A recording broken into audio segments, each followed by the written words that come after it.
როგორი იქნება ერთიანი ეროვნული გამოცდები 2014 წელს საგამოცდო ცენტრის ინიციატივით პროგრამაში რამდენიმე ცვლილება განხორციელდა. ჩემო კოლეგამ ქეთი არჯევანიძე ესაუბრა ეროვნული საგამოცდო ცენტრის ხელმძღვანელს დეტალურად რა სიახლეები იგეგმება. ასევე ცვლილებებთან დაკავშირებით აბიტურიენტების მოსაზრებებიც მოისმინა. მოსწავლეები მეორე საჯარო სკოლაში ერთიანი ეროვნული გამოცდების შესახებ სიახლეების მოსასმენად შეიკრიბნენ.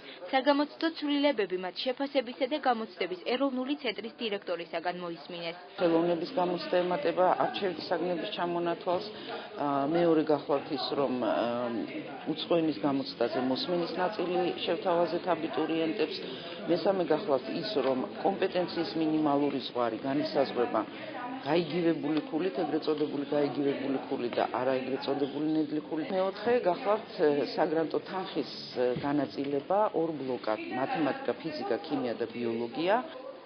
აბიტურიენტები ყველაზე მეტად უცხოენის გამოცდაში მოსმენის კომპონენტის დამატებით დაინტერესდნენ. ნოვაციის ავტორები ცვლილებების აუცილებლობაზე საუბრობენ და ამბობენ, რომ გადაწყვეტილების საფუძველი გასულ წელს 7-12 კლასელზე ჩატარებული აპრობაციის ნორმალური შედეგი გახდა.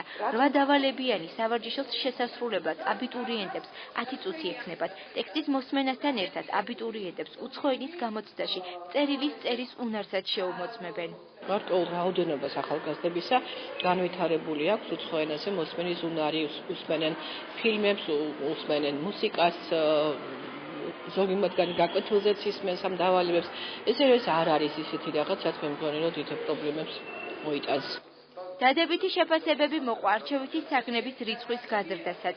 ამიერიდან აბიტურიენტებს სახვითი და გამოყენებითი ხელოვნების ჩაბარებაც შეუძლიათ. აუცილებელი იყო ჩემი აზრით, იმიტომ რომ იქამდე ტექნიკური და შემოქმედებით ცოტა განზოგადებული იყო ერთმანეთისაგან იმ მხრივ, რომ ტექნიკურს უფრო მეტი პრიორიტეტი ჰქონდა როგორც ბიუჯეტის მხრივ, ანუ საგრანტოს მხრივ, ასევე უპირატესობა ჰქონდა აქედან გამომდინარე. ამიტომ დღესდღეობით უკვე გათანაბრდა ეს ყველაფერი და ორივეს გვაქვს თანაბარი შესაძლებლობა როგორც ტექნიკურ მხარეს, ასევე შემოქმედებით მხარესაც. ერთი მხრივ თან ძალიან კარგია და თან ძალიან ცუდი, იმიტომ რომ ბავშვები არ იყვნენ აი ამისათვის მზად და ეხლა კი მომავალთაობისთვის ნამდვილად კარგი იქნება ჯერ ერთი რომ მაგალითად როგორც ხელოვნება, როგორც საგანი ისევ და ისევ აიწევს საკმაოდ მაღალ რეიტინგულ საფეხურამდე და დაფასდება ეს საგანი და თავად ესეც საკითხები რომელიც უშუალოდ შემოღებულია კიდევ ერთხელ გაახმოვებს ცოდნას. სახვითი და გამოყენებითი ხელოვნების ჯგუფის ხელმძღვანელი ამბობს, რომ ცვლილება აბიტურიენტებს თანაბარ პირობებში აყენებს. ტესტი აბსოლუტურად ითვალისწინებს გრიფირებულ სახელმძღვანელოებში შეტანილ მასალას და ამ მასალაზეა დაფუძნებული. არის როგორც დახურული კითხვები, ანუ არჩევის ბოლოიანი დავალებები, ასევე არის ღია კითხვები. ღია დავალება იქნება 4, აქედან ერთი არის ესეს სახით შესასრულებელი შედარებითი ანალიზის დავალება და დანარჩენი იქნება გარკვეული კითხვები.